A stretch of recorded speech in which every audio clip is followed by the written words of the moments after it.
l'unité d'exploitation Provence, concentrée sur les communes de Gardanne et de Meyreuil, entre Aix-en-Provence et Marseille, se caractérise par une double vocation. D'une part, l'exploitation du charbon dans une mine souterraine fortement mécanisée et automatisée. D'autre part, la production d'électricité dans une centrale thermique d'une puissance installée de 850 MW et qui fournit son courant à EDF. Les services du jour sont éclatés géographiquement en 4 sites que nous allons maintenant vous présenter. Le carreau de Meyreuil est situé en bordure de la départementale 6, sortie Gardanne direction Trette, à côté de la centrale thermique. Ces installations sont implantées sur 9 hectares.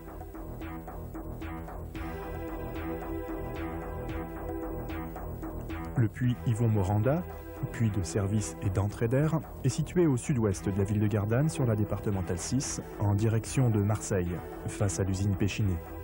Ces installations sont implantées sur 19 hectares.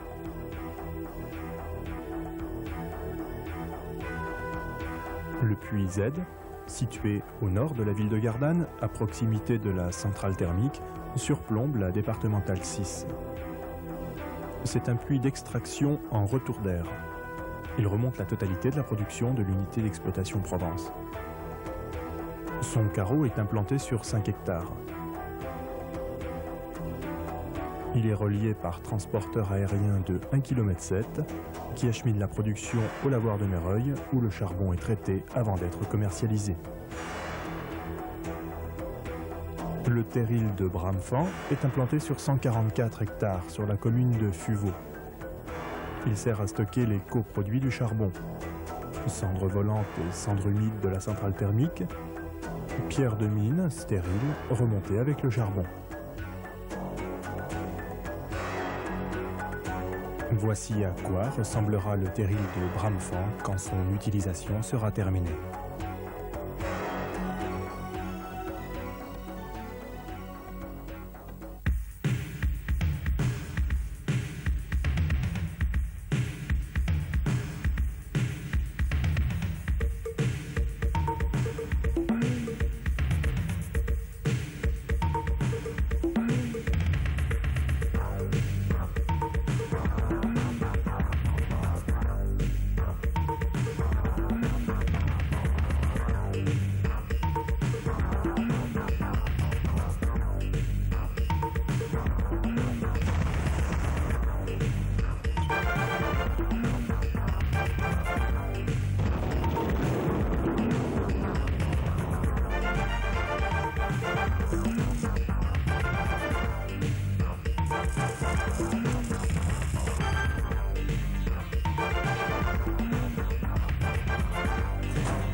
Vous allez vous aussi intervenir sur ces installations et vous allez y rencontrer les mêmes risques que notre personnage animé.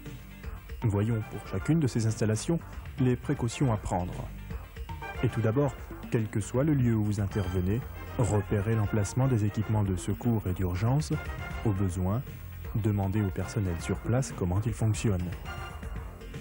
Portez systématiquement les protections individuelles adaptées à l'environnement que vous rencontrez. Et pensez aux autres. Écran et hotte aspirante sont là pour ça.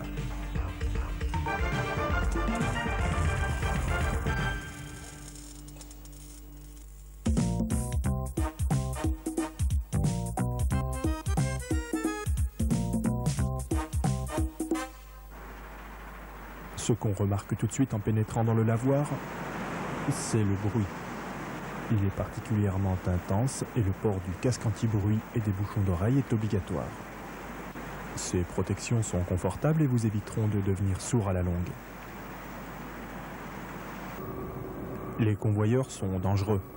Il ne faut s'en approcher qu'avec précaution et il est interdit de travailler à une distance inférieure à 60 cm d'un convoyeur non consigné. Même s'il est arrêté, il peut redémarrer à tout moment. Ce klaxon vous prévient du redémarrage. Le câble permet l'arrêt d'urgence du convoyeur.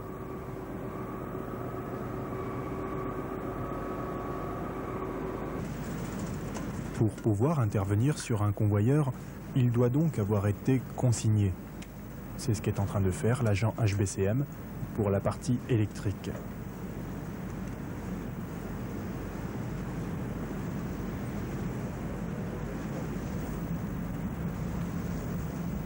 Le bon de consignation sera remis au chef de l'équipe intervenante. Bonjour. Bonjour.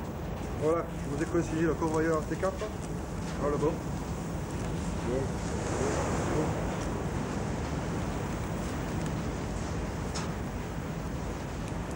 Merci. On va pouvoir y aller. On va attaquer. Merci. C'est à ce moment seulement que le travail peut commencer.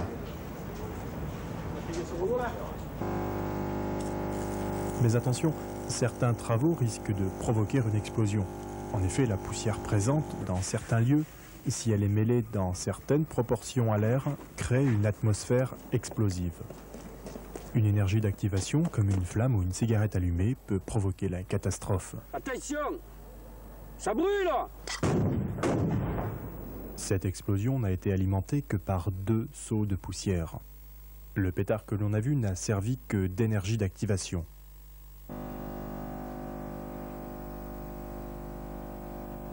Dans le cas de notre travail de soudage, un permis de feu est nécessaire pour commencer les travaux, en plus de la consignation. Il faut donc faire un état des lieux, puis établir un bon précisant la nature des travaux à effectuer. Il y sera noté les mesures particulières de sécurité à prendre selon l'environnement. Par exemple ici, balayage et arrosage de la zone, présence du matériel incendie.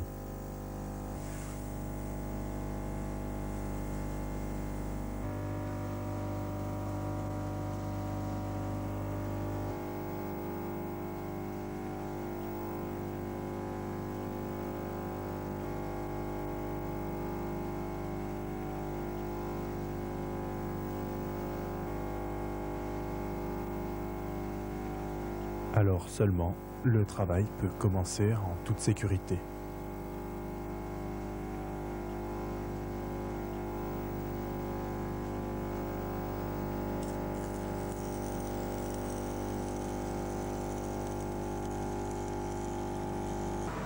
Enfin, ça peut paraître bête, mais soyez prudents dans les escaliers.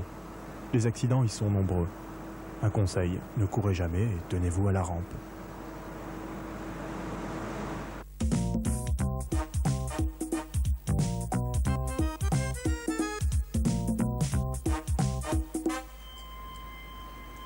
Au carreau Ivo Moranda comme ailleurs, le travail en hauteur est dangereux. Équipez-vous de votre harnais de sécurité et prenez toutes les précautions pour que votre échelle ne glisse pas.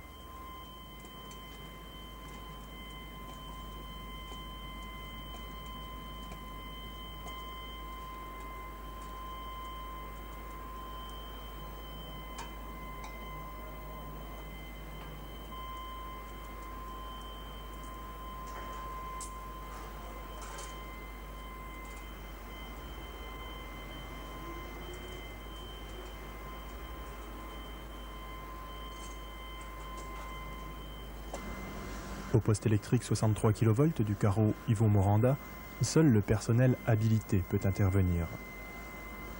Il n'est pas nécessaire de toucher un conducteur haute tension pour être électrocuté. Pour éviter ce phénomène d'amorçage, il faut rester à distance des points sous tension, entre 3 mètres et 60 cm selon la tension. Ici, les points sous tension sont protégés par des grilles. Si le lieu n'a pas de protection déjà faite, un balisage sera disposé. Le personnel non habilité n'a pas le droit de le franchir. Seules les échelles en bois sont autorisées. Les échelles métalliques sont interdites car elles pourraient provoquer un contact qui serait fatal à son utilisateur. Pour tout travail électrique, le port de gants et l'utilisation de tabourets sont obligatoires.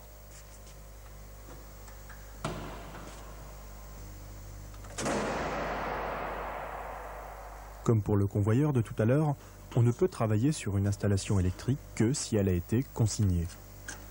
La condamnation électrique, qui est la première étape de la consignation, est réalisée par la personne HBCM habilitée. Comme lui, n'oubliez jamais de vérifier si vos gants ne sont pas percés.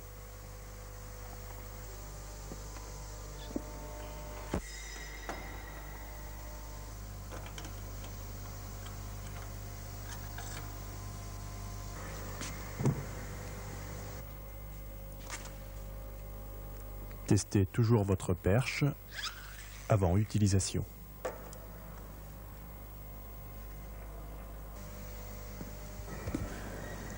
Pour obtenir la consignation électrique, il faut en plus contrôler l'absence de tension et mettre les conducteurs à la terre et en court-circuit de part et d'autre de la zone de travail.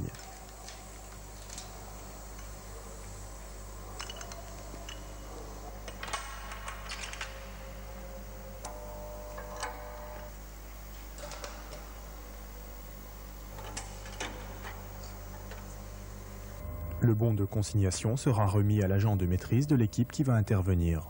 L'installation est consignée, je vous remets l'attestation de consignation.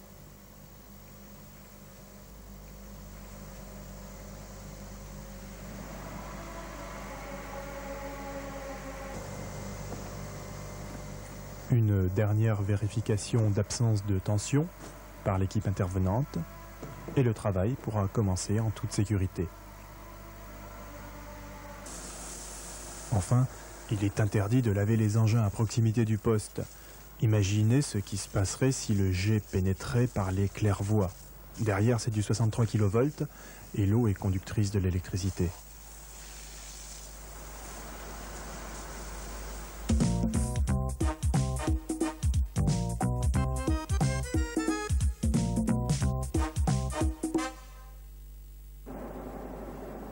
Attention, le puits est en retour d'air.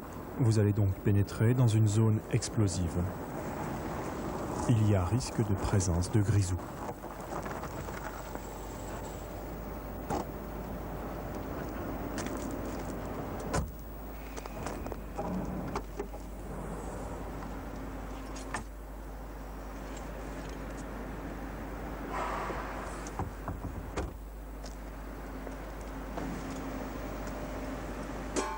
Tout ce qui peut générer flamme ou étincelle est formellement interdit. Lampes électriques non réglementaires, briquets, allumettes et même certains types de montres électroniques.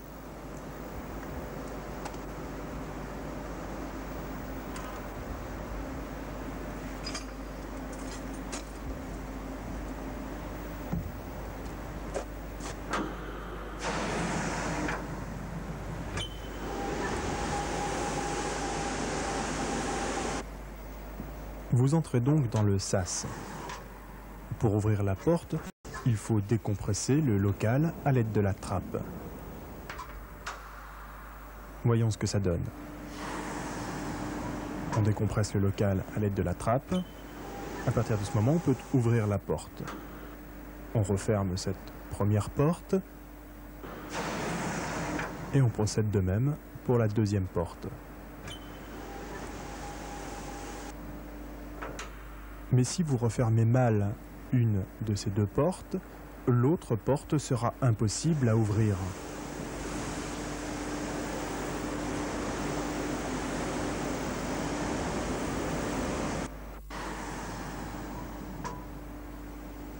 Alors imaginez si c'est la porte extérieure que vous oubliez de refermer. C'est ceux qui sont restés à l'intérieur qui vont être contents.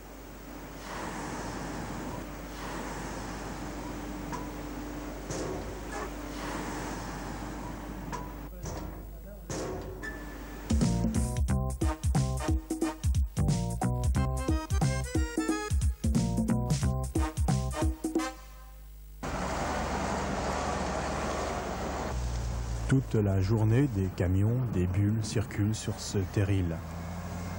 Il faut être vigilant et rester à distance des engins en mouvement. Il faut respecter impérativement le sens de circulation ainsi que la limitation de vitesse et prendre garde aux lignes électriques à haute tension. Ces conseils de prudence sont d'ailleurs valables quel que soit l'endroit où vous vous trouvez et quel que soit le véhicule que vous conduisez. Après avoir déversé les produits, les chauffeurs doivent veiller à ne pas repartir la benne en l'air. Tous les chauffeurs doivent s'assurer d'être vus mutuellement. Les engins travaillant en permanence au terril sont reliés par téléphone avec les bureaux de Mereuil. Salut Thierry. Bonjour Francis. Ça va? Ça va? Ça se passe bien ce matin? Ça passe bien. Au fur et à mesure, tu gerbes de ce côté. D'accord. Et après, tu laisses les...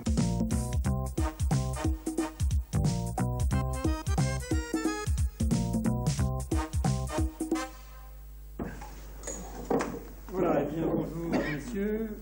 Le CHSCT, c'est le comité d'hygiène, de sécurité et des conditions de travail du jour et des services centraux. Il représente le personnel ouvrier et étam en matière d'hygiène et de sécurité.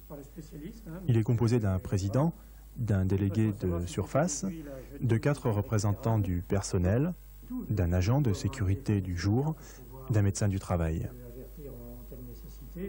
Il se réunit une fois tous les 2 mois et a pour objectif de contribuer à l'amélioration des conditions d'hygiène et de sécurité du travail.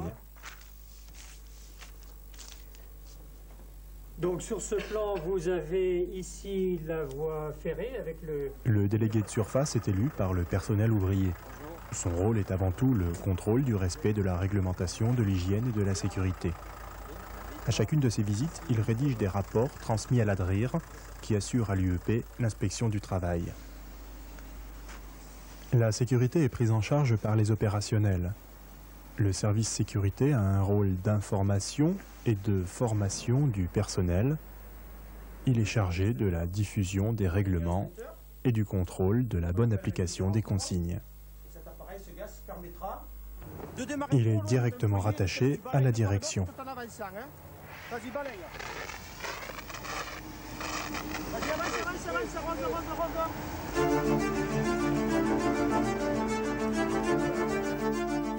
Personne n'est à l'abri d'un accident. En respectant les consignes et en faisant preuve de bon sens, vous vous éviterez les épreuves physiques et morales qu'occasionne un accident. Il n'y a pas de vrai professionnalisme sans sécurité.